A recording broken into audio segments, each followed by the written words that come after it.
What do I think is the perfect Halloween movie? 2007's Trick or Treat. Do you know the real story behind Sam? It was Halloween night, and Sam wandered from house to house. Sam is my favorite Halloween character.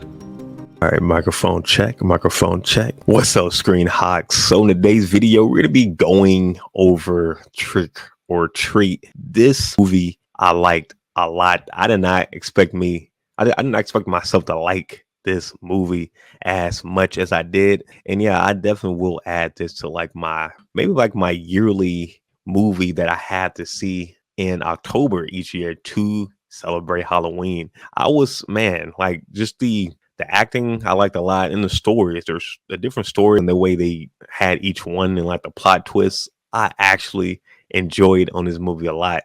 So let's go ahead and kind of just go over this movie with some of the other people who talking about this movie, go over reviews of it, little tidbits about some of the characters and whatnot that you may have missed. There will be spoilers on this movie after we're done talking about this first video here. So I'm just letting you guys know, if you haven't seen the movie, I definitely recommend you seeing it. And if you have seen the movie, let's go ahead and have some fun. And definitely let me know in the comments which section was your favorite in the movie or which story. 2007. This is a horror anthology. It's based off of a comic about different Halloween superstitions, serial killers, werewolves, and a slasher. Feel like there's something absolutely there for everybody. Not too gory, pretty fun overall. I'd give it 12 and up rating. You should be fine. As far as a comic adaptation, I think they did so well on that. Have to do too much because there's already a million stories they can pick from. Stuck to the books. Story takes place all in the same town on Halloween. My favorite is actually the autistic girl that tries to tell the kids about traditions, and then they make fun of her, play a prank, they die. Fuck them kids. She has the last laugh, so it's all good. It gets an 8.7 for me. It's a good all ages type scary movie. Okay, cool. So yeah, he kind of gave a little review on there, but that's one of the things I did like about the movie, that everything is set in one little town and all the different stories are going on in that town. I don't know, just the way they did that and all being the same night of Halloween. I think it's just made for an excellent story, to be honest, and kind of just seeing how all the other stories kind of intertwine with each other to get to the end. I like that a lot. So let's go ahead and play the next video, and then after this video too, we'll start actually kind of going into more details about some of the stuff that happened throughout the movie. If you're celebrating Halloween, you need to know about this movie. This movie was so popular when I was a kid, but I realized a lot of people actually don't know about it. Trick or Treat is a 2007 horror movie that includes 5 different Halloween-themed horror stories. So I'm gonna explain all 5 of them. The first story, called Opening, is about Emma and her boyfriend Henry who go home on Halloween night. Emma blows out a jack-o'-lantern and starts tearing down all their Halloween decorations, not knowing that someone is watching her. And she's just made a terrible mistake. The second story, Principal, begins with Charlie stealing candy from his high school principal's house when trick-or-treating. But then he gets caught by the principal, who seems to be hiding a secret double life. The third story is probably the most well-known, called Halloween School Bus. A group of teens go to a flooded quarry, where one of them tells the group about the urban legend of the Halloween school bus. And in this urban legend, 8 disabled students were unalived by a school bus driver, because their parents all asked the school bus driver to get rid of them, as the parents were tired of taking care of them. Then we find out this might not be an urban legend after all. The fourth story, Surprise Party, is about a group of women who meet a hooded man dressed as a vampire. This story has a very interesting plot twist that you won't see coming. And the last story, Sam, is about the neighbor of the principal from the second story. And he hates Halloween. But as he walks out of his house, he realizes his entire lawn is full of jack-o'-lanterns. And there's mysterious messages written all over. In this story, it's finally revealed who this creepy pumpkin from the movie poster truly is. Follow for more. Okay. So yeah, I think this is another good review of the actual movie. And you know what? I actually may end up having this playing at the beginning. I might play this one first and then maybe the next one. So I guess we'll see. But now I can actually talk about, I guess, more of the spoilers as well. You know what? I guess I'll go ahead and have this still second. But anyway, yeah, let's go over the 5 different stories. And I guess I can talk about my favorite ones. The opening was good. You know, I thought the whole story was going to end up following them, and I was in for a surprise. Let's see, the second one, and the way she died was crazy too. I believe that was the guy. I think he was in that one who came out, the little pumpkin principal. This one, I thought, before I knew this was an anthology, I thought it was one coherent story. I thought this guy was the menace. I thought he was the person who was killing people at first, because like the way they made it seem right after she died. Then you have this guy, stealing and doing all this craziness. I thought he was the bad guy. I did not expect the principal, and there's been a whole different thing, and him killing him. And then I'm like, in my head, I'm like, okay, maybe the principal was a kid during this time and killed her, and now we're like in present time. So yeah, like initially when I saw the movie again, I did not know it was gonna be like an anthology, all happening the same night, same town. So in my head, I'm just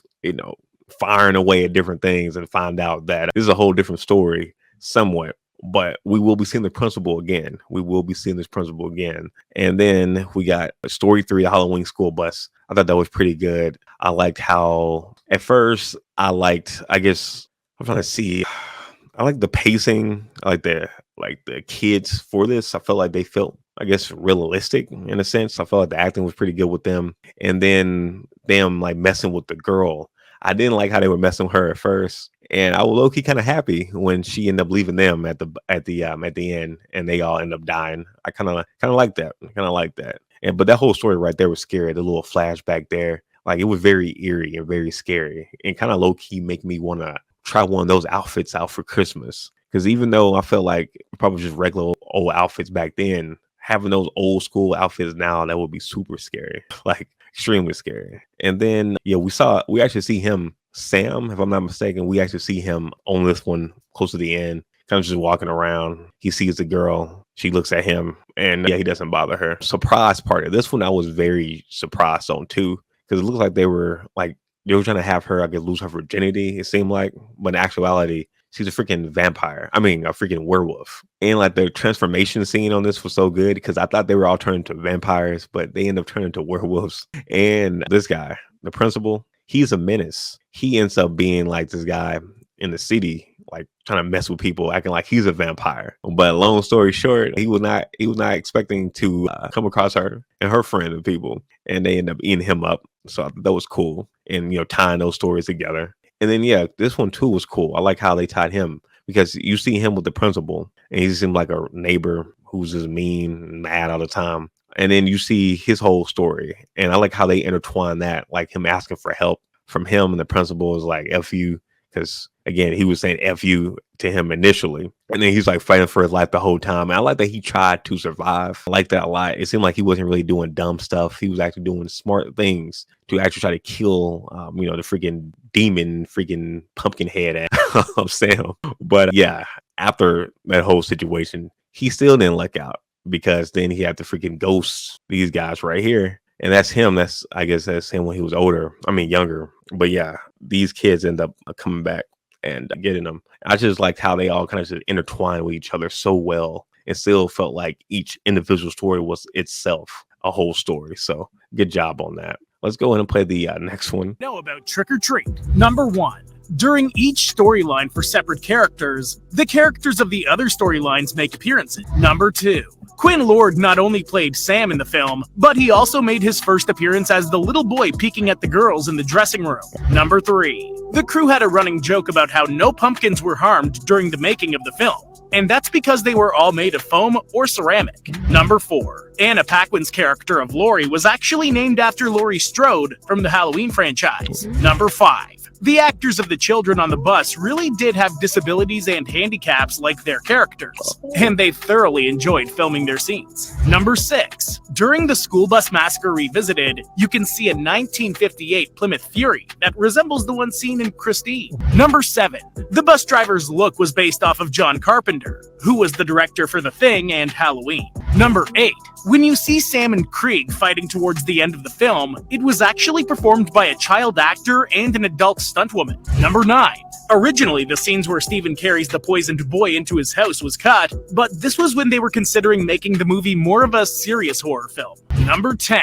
Due to the fact that no real-life companies wanted to be associated with being dangerous candy, none of the candy wrappers were of real companies. Number 11.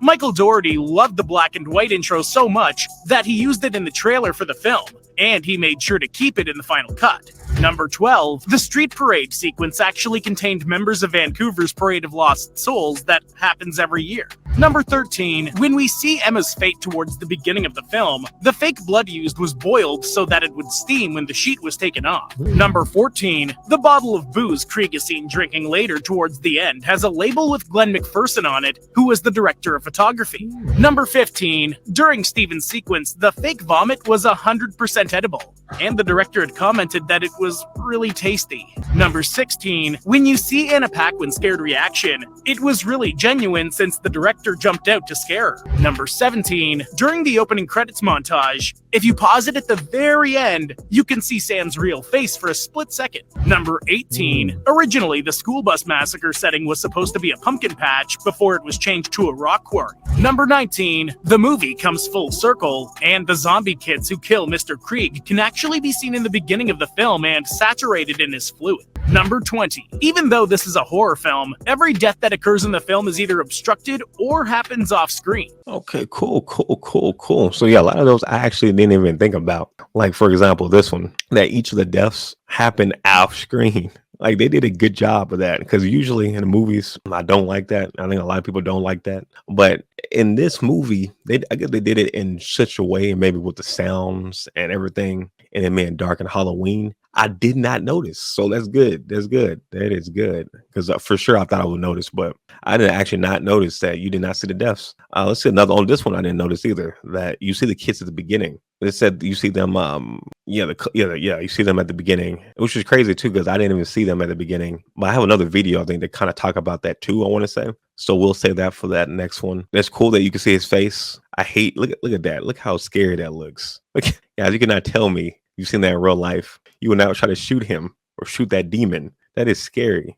Like, whoever made that design, great job. And apparently, like, the first video said it was based on a book or something along those lines. I've never even heard about this Trick or Treat book. So that's interesting there. This kid, he's on Bad Santa, if I'm not mistaken. He did a good job on his acting. That's cool. Had the Christine. I haven't seen that movie, but I heard about that car. It's like evil. I may have to watch that now and do a like review, go over a talk. This was also cool too. I didn't even think they actually had actual people with disabilities playing these actors right here, and they did a great job. Especially this guy right here. Excellent job right there. Like, that really had me scared, and that's cool that they actually had people with those disabilities. And I didn't think about the pumpkins being fake, made of foam and ceramic. Interesting. I guess maybe it's just easier that way versus getting real pumpkins and spending actual money on that. And okay, let me put this up. I'm still kind of getting used to using StreamYard, so sometimes I can mess up on that. Okay, you guys should be able to see that now.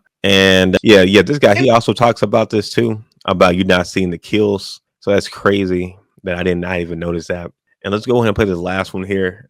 Okay, and yeah, that's crazy. I did not even notice that. But now, since I'm gonna try to watch this at least once a year, I might have watched it again maybe this year, especially after doing this video. I want to see if I can see these, see the little things like this. So for sure, I'll be keeping a good eye at this beginning, see if I can see those people, and see if I can see some of the other characters within the other anthology, I guess, scenes, movies in other people's scenes. And again, I really like that a lot. Again, they were able to intertwine all the different stories together. It felt very cohesive, and it felt like unique and new. Like, it didn't feel like they were doing the same thing, like like a lot of movies. It didn't feel like a standard movie. It felt like something unique, something fresh, and I like seeing that. Another movie like that right now is, I think, or that's about to come out, called Red One or Red Santa, Red Santa, something like that, with The Rock and like Santa Claus and all that. And that one felt different. It didn't feel like your standard like Christmas story. It felt like a whole lot of action,